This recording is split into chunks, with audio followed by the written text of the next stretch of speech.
Have you noticed how polarised society has become over issues in recent times? What about when those divides start penetrating the church community? How can we be different? Well, today's reading from Luke 11:14-26 might have something to say about that. In our reading, Jesus encounters a man possessed by a demon, making him mute. And Jesus wonderfully delivers him from the demon. How incredible it would be for that man to finally be set free and able to speak. And the crowd were amazed at the miracle. But some, still unsatisfied, asked for more evidence, while others suggested it was the devil in Jesus who was doing this.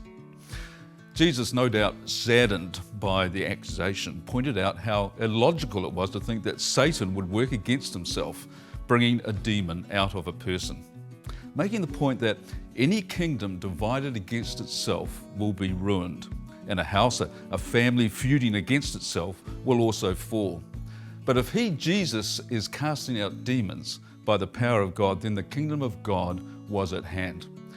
You know, it was a rebuke, but also a demonstration of the power and wisdom and hopefully of Jesus. And hopefully those doubting him that day came to faith in him. I feel this encounter has something to say to us on two levels. One relates to the spiritual house that is the church or church family. Jesus was committed to oneness, and on the eve of the crucifixion in John 17, he prayed that all believers would be one as he and the Father are one.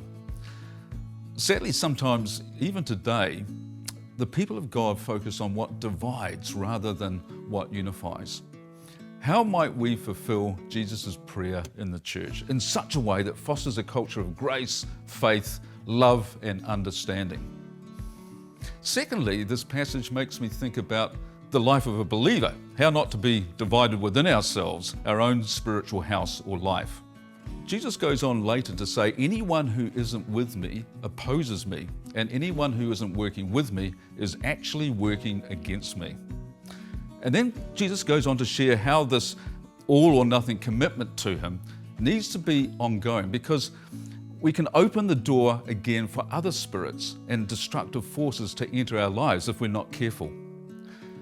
Jesus often makes it clear in the Gospels that there is no neutral ground. We're to take up our cross daily and follow him. It's a challenge.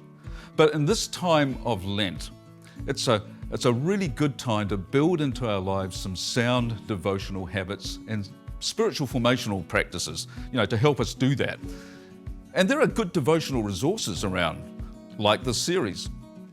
I think of Psalm 86:11, which says, "Teach me your way, Lord, that I may rely on your faithfulness. Give me an undivided heart, that I may fear your name." As one commentator said about this encounter with the mute, demon-possessed man, Jesus did not come to merely empty the house, but to fill it with himself. My prayer is, may the Spirit fill us with a wholehearted love for Jesus and for one another.